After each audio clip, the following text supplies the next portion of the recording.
Hi everyone, Sanjna here. Welcome back to my channel. Hope you guys are all doing really well.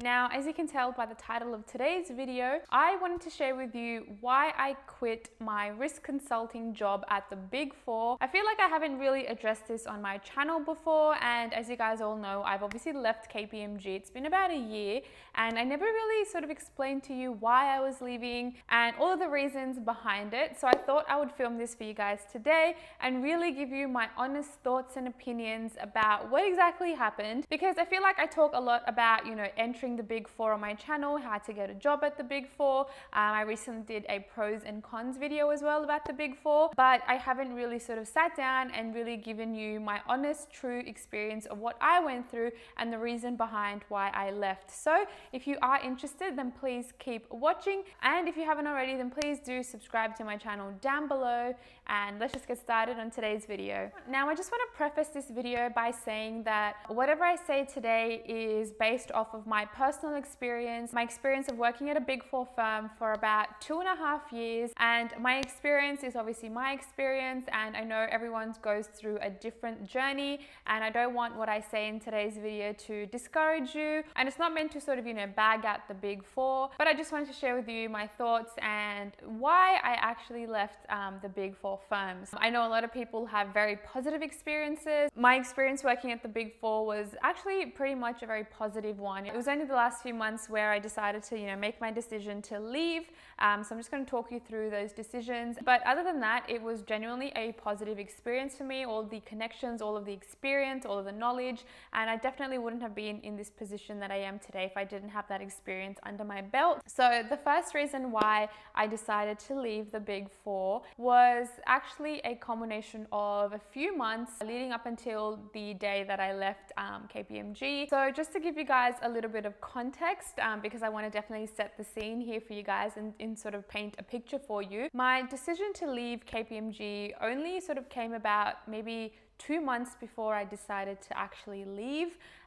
The reason for that is the year-end performance feedback. So at this point, I had obviously 2 years of experience, or 2.5 years of experience under my belt. So when it comes down to performance reviews or year-end reviews, you're meant to sort of collate and collect feedback from the previous projects or engagements that you've worked on. Whenever you work on a project, you're required to, obviously at the end of the engagement, to do a bit of a reflection and get some feedback from your senior managers, directors or partners that have actually worked with you on that job. So you're meant to sort of collect that feedback from all of your different projects that you've worked on and put that all together into a business case for yourself, so that you can get promoted to the next level. So I was looking to get promoted to a senior con position. Just wanted to clear that up, that you need to have some feedback, some positive feedback from all of your engagements to prove that you are worthy to be promoted to that senior consultant level.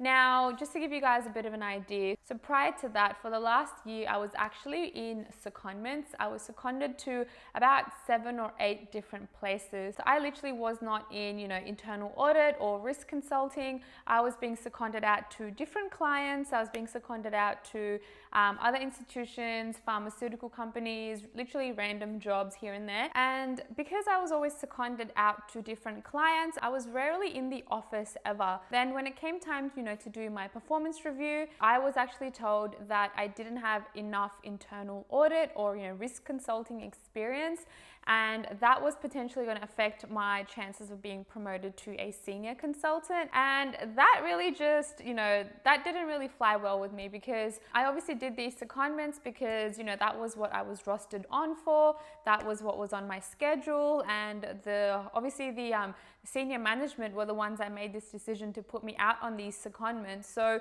the fact that, it came down to year-end time and performance review time, them coming back to me and telling me that, wait, you have too much secondment experience and very limited internal audit experience, and that may potentially not work well in your favor. So that obviously, I wasn't too happy about that, and I was actually quite cheesed off about it. So my performance manager was the one that told me all of this, that, there's been an internal discussion, they've spoken about it, and it doesn't look like, you have the right skills, and you haven't actually shown face in the office, and you haven't really worked on any internal audit projects. And those reasons are sort of the reasons why it's limiting your prospects in, you know, getting to that senior consultant position. And it was just really frustrating because I was the one and a few other people as well who were getting put out on these secondments, always being put out, and there was a fair few people that were always actually in the office for the majority of the time who, you know, were getting all of that internal audit experience, that risk consulting experience, and they were able to get their hands on a lot of different clients and really get that exposure working with the team. They were obviously very visible, and they were really getting first dibs on, you know, what work they wanted to do.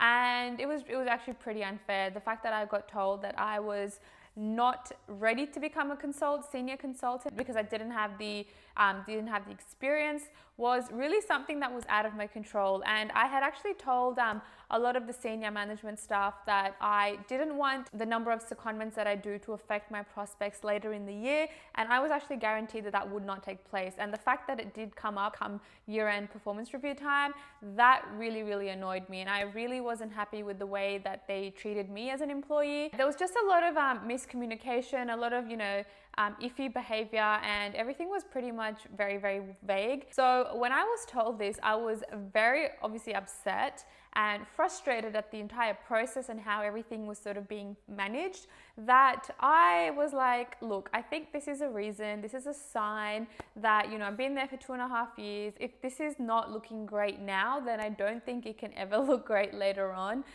just because I've had a negative experience and they weren't putting my best interest, you know, at the forefront of this whole thing. So that really did cheese me off. So that night, it was actually a Monday night, and I was really frustrated with the outcome. Mind you, I had been told this information prior to the actual, you know, official calibration meeting, which is held formally with all of the senior management. I think it's managers and above, and they are the ones who decide who gets promoted and who doesn't. The fact that, you know, my manager had some intel and had some insight that, you know, I may potentially not be ready for that secondment was, I think, for me, just a bit of a wake-up call that maybe this is true and it may not actually go ahead because I didn't actually have the experience. So that for me was enough to sort of let me know that, you know, my interests weren't being served here, and I was promised something else, and you know, something else was coming out of it. So I just felt so uncomfortable at that time that I was like, look, I went home actually that Monday. So mind you, at this point, the calibration meeting, the official meeting, was actually still 2 weeks away.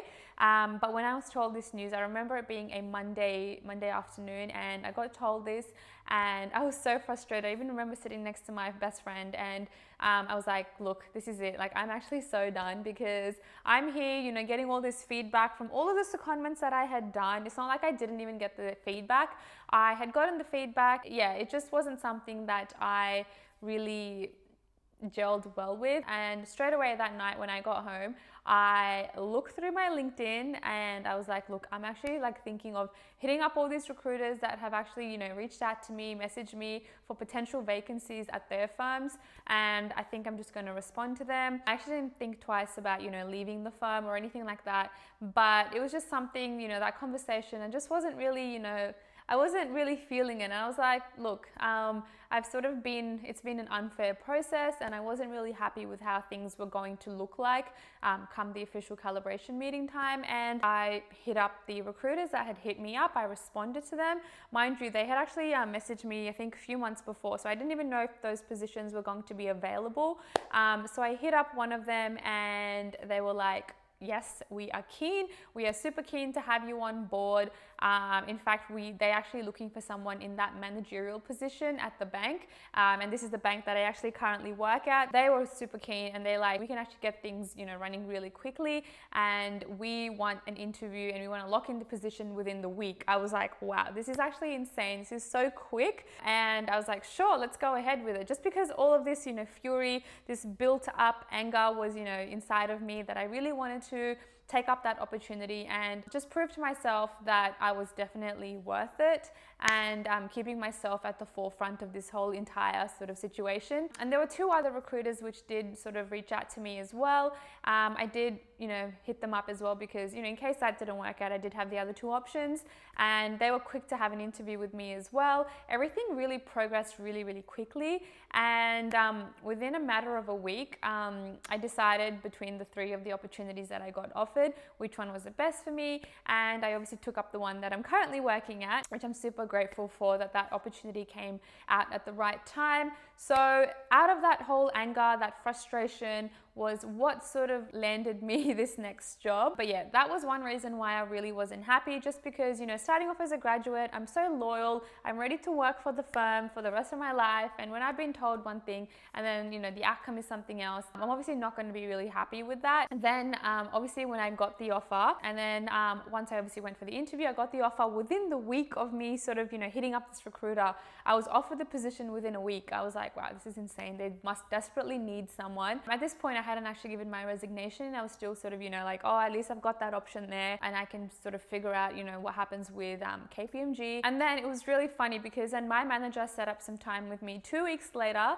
I didn't know what this was about because I thought the calibration meeting hadn't actually taken place yet, but she set up a meeting with me, and I was like, oh wow, I actually wanted to meet up with you as well because I wanted to resign and let her know that I was going to resign. And we both met up, and then I told her my story first as to why I wanted to meet up with her. Then I told her that obviously I wanted to resign, and that caught her off guard because she wasn't really expecting that information. And I was like, well, now it's your turn. What are you going to tell me? And she's like, oh, I just wanted to let you know that, the calibration meeting happened, and yeah, you're actually going to be promoted to senior consultant. And I was like, that's a little bit too late, given all of that information that I had been told earlier that it wasn't going to happen, it wasn't going to take place. I, went off the back of the information you told me and I applied somewhere else. So it's a little too late now. And I just felt like, I don't know if it was like genuinely a miscommunication or what it was, but I really wasn't going to be like, okay, look, that's fine. I'm going to palm off this offer and stay at this organization where I've been told something else and something else has occurred, and then something else completely has occurred. So I was like, it's just really, it's not there. And I wasn't actually vibing with a few of the reasons, which I'll mention a little bit later as well. But yeah, I was definitely not going to turn down this role, a role which was essentially paying me double what I was making. So yeah, for that reason, I left Kpmg. I just felt like everything sort of just fell into place, and it was just the universe telling me that maybe I should just think about myself and really understand my value and know what I'm worth, especially senior management telling me that I didn't have the internal audit or risk consulting skills. I definitely knew that I did have them, and me being put out on a secondment doesn't mean that I don't have those skills. So that was really disheartening to say, that you don't have the skills. I was pretty confident in myself, and I stood my ground, and I was like, look, I'm not going to take any crap from anyone, and I'm going to make this decision about myself and, really value myself as well and know my worth. I think is very important, because you don't want anyone sort of, pushing you around, telling you what to do, directing you, what they think is right for you. So I didn't want anyone to control my career, and that's why I'm just so glad that it happened at the right time, right place, and everything sort of fell into place. And then obviously a month later, I resigned and I was gone and I was happy. So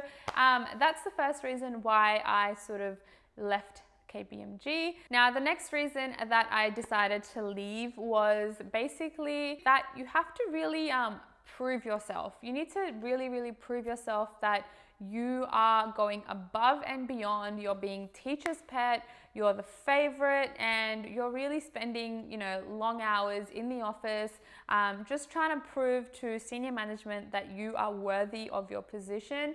That didn't really sit well with me as well. I mean, I was there, I was a good employee, I worked my 9 to 5, I did everything, I met deadlines. It wasn't like I wasn't completing my work, I was doing it to the best of my ability.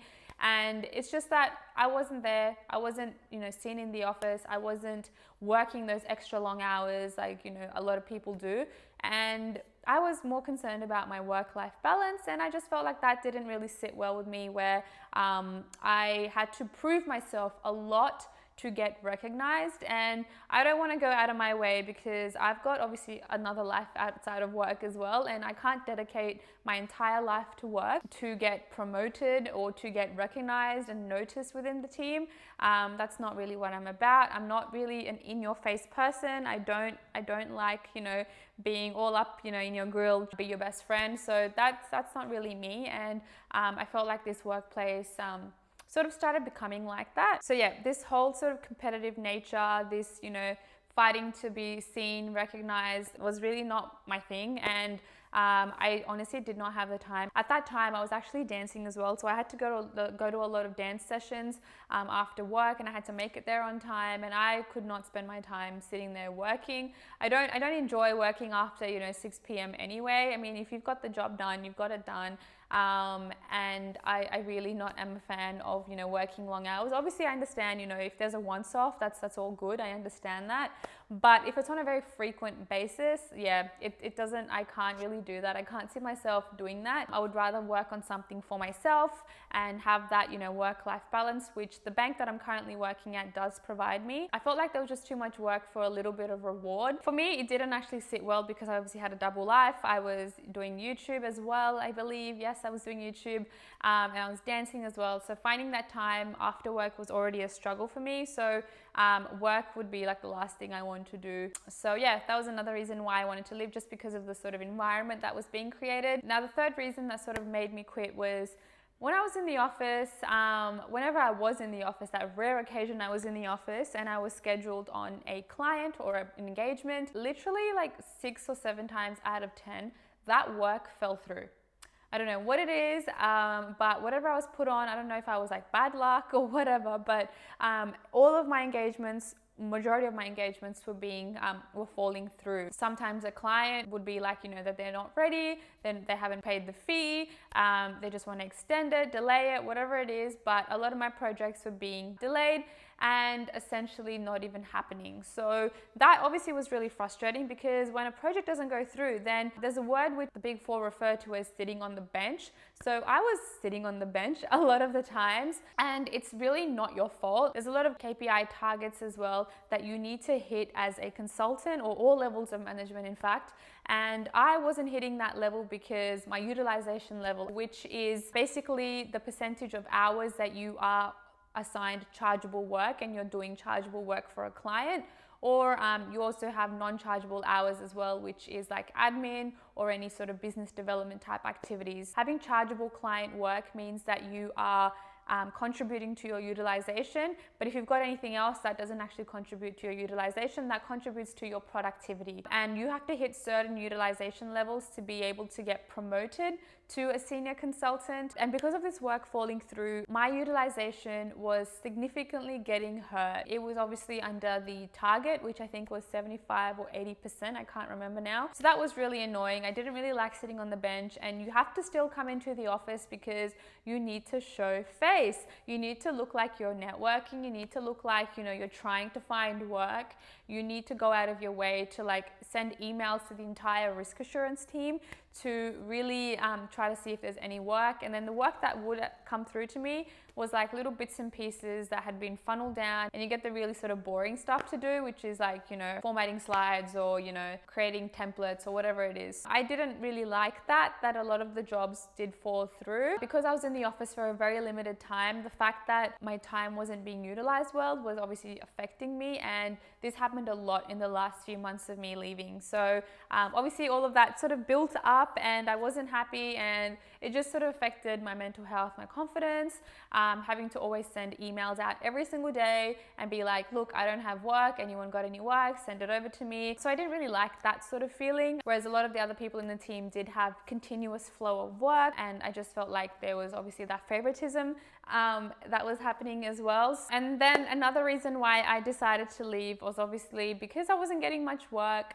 Things obviously started becoming very boring for me. I mean, like, the day doesn't go by quick if you don't have work. You'd rather have work so then the day can go by. Otherwise, you're just sitting there, twiddling your fingers, and it's pretty boring. That obviously played up on my mind as well. I was like, you know, I'm at work, I'm getting paid, that's fine, but I would like some work, I would like to be challenged, I'd like to do something that I can help to contribute. And then that was really annoying me because I obviously had other commitments outside of work as well. And I was like, why am I even here if I'm not getting any work? Like, it doesn't make sense. And the whole thing about, you know, leaving the industry also really played up on my mind as well, because if you leave the industry, you get paid a lot more as well. And in this case, I was actually getting paid double my wages of what I was getting back at Kpmg. And at that point in my life, I was actually ready to get started into investing and starting to build my investment portfolio. And I actually couldn't really do that on a Kpmg income. And the fact that I left before becoming a senior consultant, I know a lot of people will be like, you should have stuck it out until being a senior consultant. I mean, I could have, it would have looked nice on my CV as well, but I think I'm pretty fortunate that I did get actually a position that was 2 levels above my role at Kpmg. I ended up getting a manager position at a bank. So, I mean, I'm not too fussed. I mean, if it was a senior analyst position, then that's maybe a different story. But the fact that it was manager and it was paying really well, and I've just felt like, you know, I did need that different environment to change things up. I think everything just sort of fell into place. So yeah, those are a few of the reasons why I decided to leave the Big Four. Again, I just want to mention that I'm not here to sort of, you know, bag out the Big Four and discourage you guys in all sort of applying for it, because no, that's not the purpose of this video.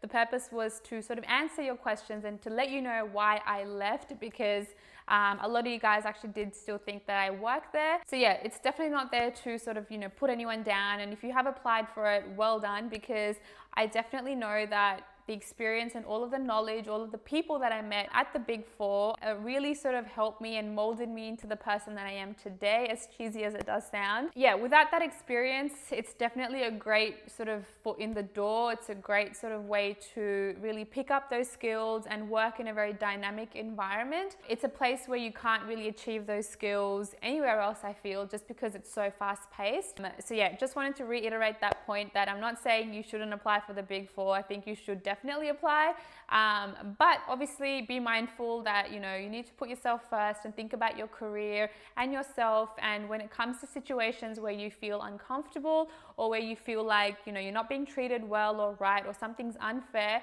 then I think you need to definitely reflect and see whether that is the right decision for you to move up the corporate ladder, or is it something that you need to sort of look outside of and venture out into the industry. So that's something that I just want you to be mindful of if you are ever in that situation. So that is everything that I wanted to talk about. So yeah, I hope you guys found this helpful. If you did, then please give this video a thumbs up, and don't forget to follow me on my Instagram page as well. It's called successbysanjna. It's the same name as this channel as well, so be sure to follow me on there. I have similar content on there as well, so be sure to follow me. Everything will be mentioned in the description below. And that is it. I will catch you guys in my next video. Thanks guys.